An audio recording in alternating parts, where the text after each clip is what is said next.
Bill Davenport stormed forward, pointing at me. You have no right to this land. The HOA has made its decision.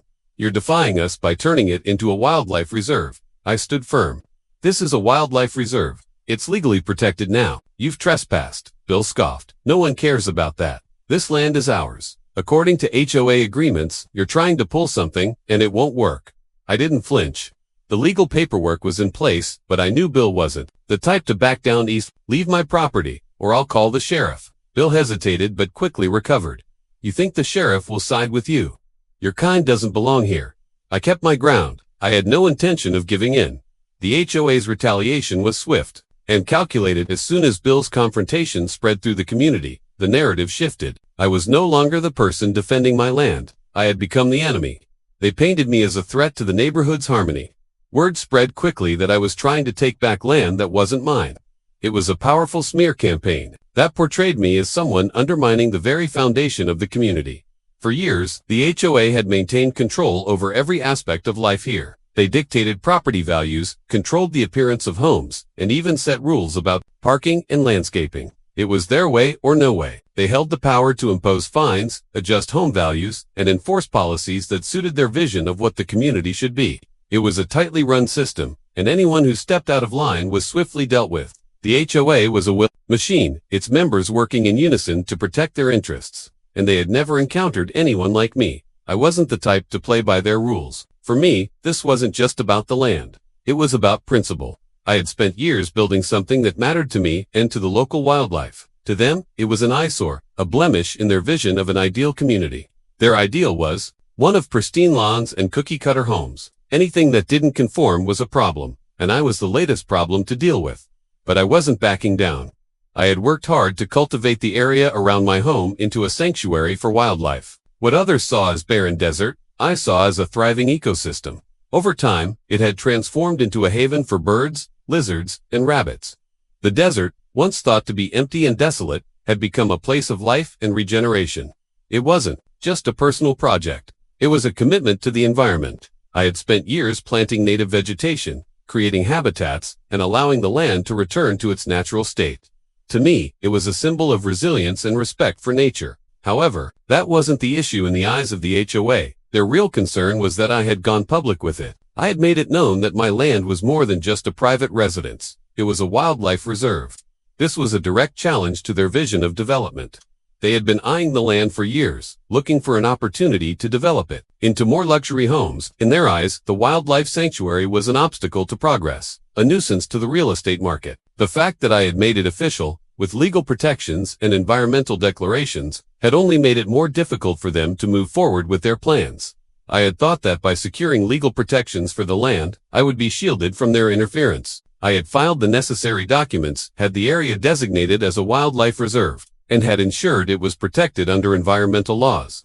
I was confident that this would be enough to deter any further attempts to seize my land or undermine my efforts, but I underestimated the reach of the HOA and their ability to push back. At the center of the HOA's efforts was Dan Caldwell, their legal representative. Caldwell was no stranger to intimidation tactics. He had built a reputation as a ruthless lawyer, using every trick in the book to bend the law in favor of the HOA. His approach was simple: wear people down until they gave in. He had a history of making life miserable for anyone who dared to resist the HOA's agenda, and I quickly realized that my fight was far from over. The HOA had already targeted me before. They had sent letters, made phone calls, and launched a campaign of harassment aimed at forcing me into submission. They tried to make me feel like an outsider, like I didn't belong in the community. They labeled me as a troublemaker, someone who was standing in the way of progress. But this time, their tactics had escalated. They weren't just sending letters, they were taking legal action. They were using the power of the HOA's collective resources to put pressure on me. The legal threats grew more aggressive. I received letters from Caldwell warning me that if I didn't remove the wildlife reserve designation, I would face hefty fines and legal fees. They claimed that I was violating HOA rules, even though the reserve had been legally declared. They said I was jeopardizing the property values of my neighbors by allowing the land to remain undeveloped. It didn't matter that I was protecting the land for the benefit of wildlife. All that mattered was that my land wasn't conforming to their vision. I had no intention of giving in. The HOA had overstepped, and I wasn't going to back down. I knew that if I didn't stand my ground, they would continue to bully me into submission, just as they had done with others in the community. But this time, I wasn't alone. I had the law on my side, and I had the support of people who saw the value in what I was doing. The fight was only beginning, but I was determined to see it through. 2 days after the confrontation with Bill, the legal battle intensified. I had already filed the necessary documents to finalize the Wildlife Reserve's official status. The papers were in place, the legal framework established, and the opposition had been notified. However, I remained uncertain about the outcome. The HOA had always found ways to influence decisions, and the judge in charge was someone I had no confidence in. Despite the legal protections, I understood that the power dynamics could shift depending on who held sway in the courtroom. Requested a meeting with the judge to ensure that the legal status of the Wildlife Reserve was properly recognized. The process was supposed to be routine, a formal step in finalizing the legal designation. The papers had been filed correctly, and I had complied with all procedural requirements. Still, the process was far from straightforward. I was well aware that the HOA, through its network of influence, could complicate matters if it suited their agenda. As I sat in my truck outside the courthouse, I kept thinking about the weight of the situation. The past few days had seen an escalation in the HOA's efforts to undermine the reserve. Bill's confrontation had been only the start. I knew they wouldn't stop at verbal threats. They would use every legal tool at their disposal to seize control of the land. My phone buzzed, interrupting my thoughts. It was a message from Maria, someone who had lived in the area for as long as I had and had seen firsthand the HOA's tactics. They're making their move. Bill's talking to the judge today. I'm not sure what'll happen if they win. Reading the message, a sinking feeling settled in. I had anticipated this moment, but the reality of it was still unsettling. Bill, with his connections and the HOA's resources, had the potential to manipulate the situation in ways I hadn't yet considered. The thought that they might have the judge in their pocket made my stomach turn. The system was meant to be impartial, but I had seen enough to know that influence could shape outcomes. I wasn't sure whether the judge would take the time to consider the full extent of the legal protections I had put in place. I had done everything by the book, followed all the regulations, and ensured that the reserve was established through the proper legal channels. But none of that would matter if the judge had already made up his mind. I couldn't afford to sit idly by and hope for the best. The message from Maria was a reminder of what was at stake. Bill and the HOA weren't just playing by the rules. They were willing to bend or break them to get what they wanted. They were going to use every tactic they could, including leveraging their relationships with the people in power. I could feel the weight of the legal battle bearing down on me, and I knew it wasn't going to be resolved. I put the truck into gear and started driving toward the courthouse. I had no intention of letting this slip by unnoticed. This was my land, my reserve, and I wasn't going to let it be taken away. The fight wasn't just about preserving the sanctuary I had built. It was about standing up against an unjust system that prioritized profit over the well-being of the community and the environment. I had the law on my side, but I also knew that sometimes the law wasn't enough on its own. The drive felt longer than usual. The uncertainty was overwhelming. As much as I had prepared, I couldn't shake the feeling that this was a pivotal moment. If the judge ruled in favor of the HOA, the Wildlife Reserve would lose its protected status. The land would be fair game for development, and all the work I had put into creating a sanctuary would be for nothing. When I arrived at the courthouse, I had no idea what would happen next. The situation was out of my hands, but I was determined to make sure my voice was heard. If the judge was going to make a decision that could change everything, I needed to ensure that the facts were presented clearly and without distortion. There was no room for compromise on this issue. I walked into the building with one goal: to make sure that justice, not influence or power, would determine the outcome. The meeting with the judge wasn't just a formality, it was the final step in a fight that had been building for months. Everything hinged on this decision, and I had to do everything I could to ensure that the truth prevailed. The meeting began with an immediate sense of unease. Dan Caldwell, the HOA's legal representative, was already present in the lobby. His posture was rigid, an air of quiet confidence surrounding him as he adjusted his briefcase.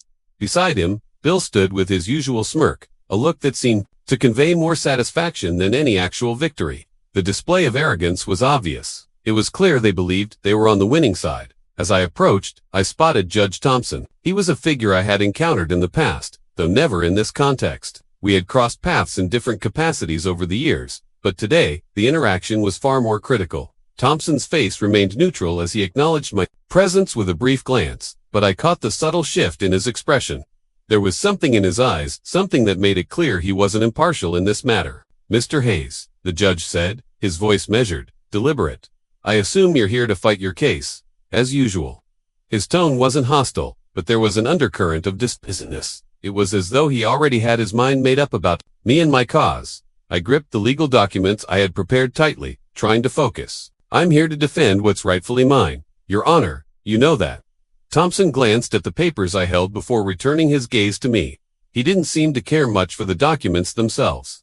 You've caused a disturbance, a disruption to this community, he said, his words designed to deflate my position. You've made things difficult for the neighborhood. His statement was calculated. The community, in his eyes, was not one that could be disrupted by something like a wildlife sanctuary. It wasn't about the land or its ecological importance. It was about the HOA's vision for progress.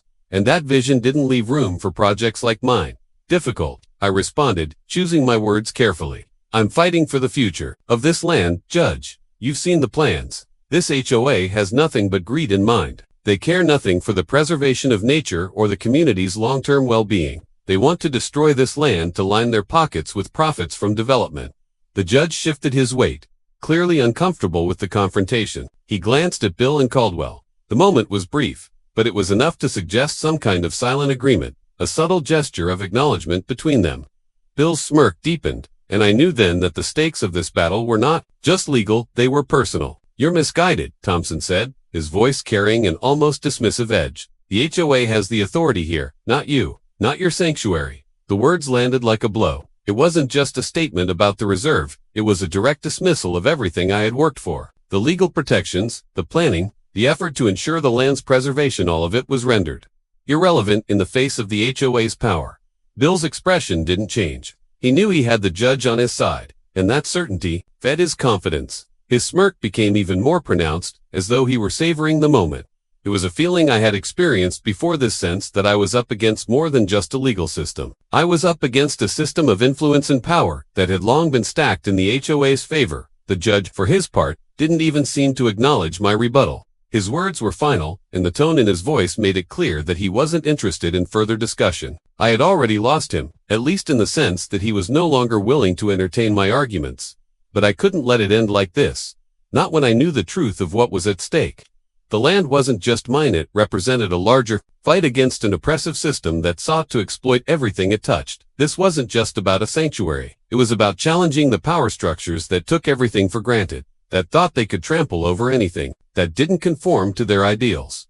Bill's confidence only fueled my resolve. I knew I hadn't reached the judge yet, but I also knew this wasn't over. The legal battle had just begun, and it wasn't going to be decided by a single conversation or a few words. I had to find another way to shift the balance. It wasn't just the law that I was fighting for, it was the principle of it. The idea that something could be protected from exploitation, that a community could stand up to forces that sought to control it for their own gain. The sanctuary wasn't just about preserving the land, it was about challenging the systemic abuse of power that the HOA embodied. I turned to leave, knowing I couldn't win this fight in that moment, but I also knew this wasn't the end. The game had just begun. The judge may have been swayed, but I would not let the truth be buried under a system that allowed corruption to thrive. The battle was far from over. Maria's message had been clear. She had found something crucial, something that could shift the entire course of the case. I had already filed the legal documents, but this discovery went beyond paperwork. It was evidence of criminal activity within the HOA. When Maria arrived with the file, she was determined. She handed it to me, her urgency evident. The file was thick, covered in dust as though it had been hidden away for years. Inside were several key documents, all forged and manipulated to facilitate the HOA's agenda. These weren't just discrepancies or minor errors, these were deliberate alterations, intended to cover up fraudulent actions. The first document was a permit that had been signed with a forged signature. The name on it wasn't even close to the correct one. The date had been altered to make it appear as if approval had been granted when, in reality, no such action had taken place. This was not a mistake. This was a calculated effort to falsify records in order to push their development projects through. As I flipped through the file, more documents were uncovered, each one revealing further layers of corruption.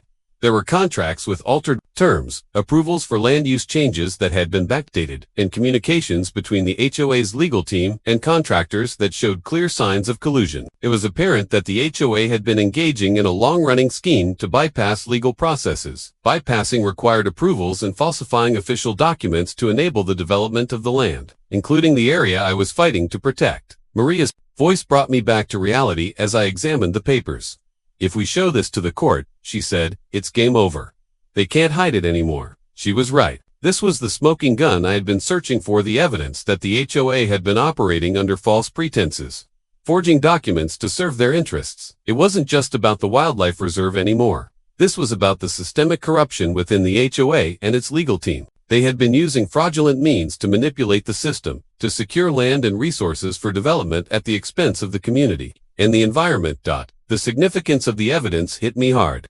This wasn't merely a legal issue. It was a breach of trust, a betrayal of the community that had unknowingly been a part of this scheme. The HOA's power had allowed them to bypass rules and regulations, pushing through development projects without regard for the consequences. The wildlife reserve, while a personal battle for me, had now become a symbol of something larger: fight for accountability, transparency, and justice in the face of systemic corruption. But as much as this evidence gave me hope, I knew the road ahead would be difficult. The odds were stacked against me. The judge, Bill, and the entire HOA legal team had built a wall of influence that would not easily come down. Their ability to manipulate the system and silence dissent was well documented. I wasn't just up against a corporation, I was up against an entrenched network of power that was used to getting its way. Nevertheless, this discovery gave me a new sense of purpose. I wasn't fighting just for my land anymore. I was fighting for everything that had been stolen from the community. The money, the land, the resources, they had all been siphoned off through deceptive means. I had the evidence to expose the truth, to show that the HOA had manipulated the legal system to serve its interests, not the interests of the community. With this new evidence in hand, the stakes had shifted. I had an upper hand. The court could no longer ignore the extent of the corruption within the HOA. The forged signatures, the altered documents, the secret deals, these were undeniable. This wasn't a dispute over land ownership. This was about holding those responsible for criminal actions accountable. The truth was now irrefutable, yet the legal battle was far from over. I had no illusions about how difficult it would be to present this evidence in court. The HOA had deep ties with powerful players in the legal system, and they wouldn't back down without a fight. The judge, despite the evidence in front of him, might still attempt to bury it. But now, I was armed with something more than just a legal defense. I had the truth. I knew that exposing the full extent of the HOA's fraudulent actions would not only protect my land, but also protect the future of the community. If I could prove the HOA's corruption in court, it would be a win for everyone who had been affected by their underhanded dealings. This wasn't just my fight anymore, it was a fight for justice, for transparency, and for the preservation of what was rightfully ours. But getting the evidence in front of the judge wouldn't be simple.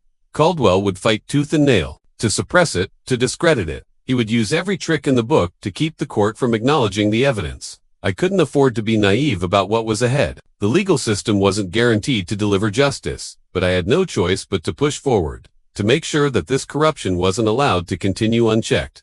With the evidence secured, I knew I had to act quickly. I had the upper hand, but it was still fragile. The fight was far from over, but for the first time, I felt like the scales of justice had finally started to tip in my favor. The next step was clear. Get the evidence in front of the judge and let the truth speak for itself. The courtroom proceedings reached a pivotal moment as the evidence was finally presented. I stood up, file in hand, and made my case clear. The moment I began speaking, I could sense the shift in the room.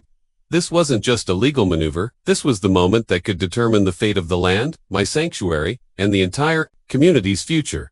Your Honor, I began, keeping my voice even but firm. I have evidence that the HOA has been committing fraud and forging documents to seize control of this land. These papers prove it.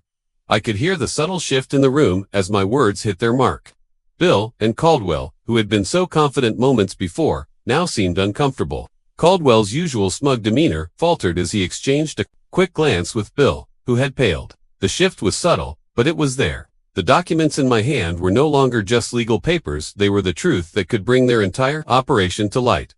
The files I had painstakingly gathered contained evidence of forgery, backdated approvals, and tampered contracts. The HOA had knowingly falsified documents to facilitate the development of the land, pushing through projects that violated environmental laws and community interests. With the papers laid out before the court, the truth was no longer something they could simply dismiss. It was undeniable, staring everyone in the face. Bill's expression shifted from smug assurance to something closer to fear. He was no longer in control of the narrative. Caldwell, too, appeared rattled as he quickly moved to intercept. His hand shot up, trying to regain control of the conversation. But I wasn't about to back down now. You can't just ignore the truth, I said, locking eyes with the judge. I've spent years creating something here, and I'll fight to protect it, no matter what. The judge, who had remained mostly silent up to that point, looked down at the documents I had presented. For the first time, his posture shifted. He leaned slightly forward, his gaze intense as he flipped through the pages. The sense of uncertainty in his movements was noticeable. His earlier indifference had given way to something else. A careful evaluation of the situation. Caldwell stepped forward, his voice rising, trying to regain control of the proceedings. Your Honor, this is a diversion, he said, his words clipped. These documents are fabricated, designed to disrupt the process. We have no reason to believe these allegations. But the judge didn't seem to be buying it. His hand trembled slightly as he held the file, his eyes scanning the evidence. The judge, despite his position, had been caught off guard. Caldwell's attempt to discredit the evidence was losing its effect. The truth had been presented clearly, and there was no easy way to dismiss it. The atmosphere in the room shifted as the weight of the situation became apparent. The judge, for the first time since the start of the proceedings, hesitated. He didn't immediately reject the evidence. Instead, he paused and spoke slowly, his voice carrying the heavy tone of someone who realized the gravity of the moment. I will review these documents, the judge said, his voice betraying an unfamiliar sense of uncertainty. Caldwell's response was quick but strained. Your Honor, this is an attempt to delay the proceedings. We have already proven that the land belongs to the HOA, and these documents are irrelevant. But the judge didn't respond to him right away. Instead, he turned his attention back to the documents in front of him. The room fell into a brief, uneasy silence. Everyone was waiting for his next move, including Caldwell, who clearly wasn't prepared for the judge. To take this long to process the evidence, the weight of the situation wasn't lost on anyone. Bill and Caldwell had relied on their position of power for so long that they hadn't expected someone like me to fight back with evidence this strong. They had expected intimidation and submission, not a direct challenge backed by concrete proof. The game had shifted, and it was no longer about manipulation. It was about the truth. I stood quietly, watching as the judge continued to review the documents. The hesitation in his actions was all I needed to see. He knew that the evidence was substantial. It wasn't just a small oversight or a minor error. It was a deliberate pattern of fraud designed to subvert the legal process and manipulate the system for personal gain. The judge could no longer dismiss it as a mere disruption. It was a real and verifiable crime. Caldwell attempted to interject again, trying to steer the conversation back in his favor, but the judge's focus remained on the documents. Finally, after several moments of silence, the judge spoke. I will need time to consider these findings. However, the seriousness of the matter is clear, and I cannot ignore the implications of what has been presented today. His words were measured, but they carried weight. The fight wasn't over, but this moment marked a significant turning point. The judge wasn't simply nodding in favor of the HOA's claims. He was acknowledging that there was a legitimate issue at hand, one that required careful consideration. The documents I had presented had shaken the foundation of their case. Caldwell, clearly unsettled, continued to protest, but it was too late. The judge had already made it clear that he would not dismiss the evidence without a thorough review. The fight had become a battle, not just for the land, but for the integrity of the legal system itself. The judge's final statement was a clear signal that the tide was turning. I will review these documents in full and issue a ruling once all the facts have been considered, he said. In that moment, the balance had shifted. The evidence had been presented, the fraud had been exposed, and the judge had been forced to acknowledge it. The fight wasn't over, but it had become clear that the truth had found its way into the court. The judge's decision came days later, but its impact was immediate. The ruling was clear and unequivocal. The wildlife reserve designation was valid, and the HOA's claims were officially dismissed. The judge's verdict not only confirmed that the land was protected, but also made it clear that the HOA's attempts to override the legal process were illegal. The evidence had been irrefutable, and the court recognized the fraudulent activities of the HOA. Bill, along with other key members of the HOA, faced significant consequences. They were fined for their actions, which included the forgery of documents, backdating approvals, and attempting to push through unauthorized development plans. The judge ordered that their actions be thoroughly investigated, and the legal team behind their efforts was placed under scrutiny. The scale of their misconduct had been exposed, and the ramifications for the HOA were now a matter of public record. The ruling was more than just a victory for MIT, was a statement about accountability. The HOA had long believed it could operate above the law, bending rules to serve its interests. This decision demonstrated that such behavior would not go unchallenged. It marked a shift in the community's dynamic, one that could no longer be dominated by a system of unchecked power. For me, the land was now permanently protected. The wildlife reserve status had been reaffirmed, ensuring that no development could take place without a thorough review and approval. The sanctuary I had built years of work, dedication, and care was safe from exploitation. The birds, the lizards, the native plants, everything that had taken root on that land, could now flourish without the looming threat of development hanging over it. The legal protections meant that the land would be preserved for future generations, not just as a sanctuary for wildlife, but as a testament to the fight for what is right. The legal victory was significant, but it was also a personal one.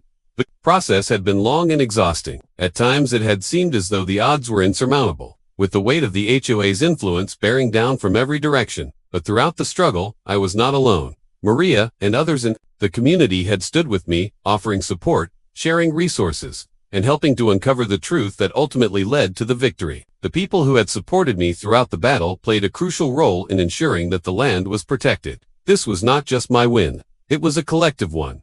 The victory was also about something larger than the legal status of the land. It was about the fight against a system that had long relied on power and manipulation to achieve its goals. The HOA had believed it could simply steamroll over the interests of individuals and the environment. In the end, the legal process, backed by the truth and the collective efforts of those who supported me, had prevailed. It was a reminder that, no matter how entrenched a system may be, it could be challenged and, at times, it could be defeated. With the land secure, I could finally breathe easy. The wildlife reserve would continue to thrive, untouched by development. The future of the land was no longer uncertain, and that certainty brought with it a deep sense of satisfaction.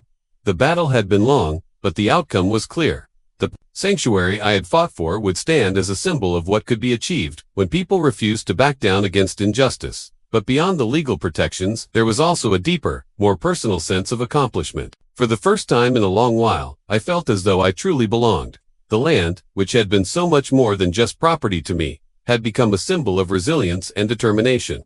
It was a place where I had built something lasting, something that couldn't be easily erased or replaced. The land had not only been protected in the legal sense, it had been validated as a vital part of the community. The fight had revealed much about the nature of power, the way it operates, and how it can be used to manipulate systems for personal gain. But it had also shown that, when individuals stand together and fight for what's right, there is always a chance for justice to prevail. The victory wasn't just in the ruling, it was in the recognition that truth, when fought for relentlessly, could overcome even the most entrenched systems of power. With the judge's decision final, I stood on the land, knowing it was safe. There would be no more threats from the HOA, no more attempts to take it away. The reserve was mine, not just because of the legal ruling but because of the fight that had secured it. It was a victory not just for me, but for everyone who had supported me, and for the land that now had a future. The battle was over, and I had won.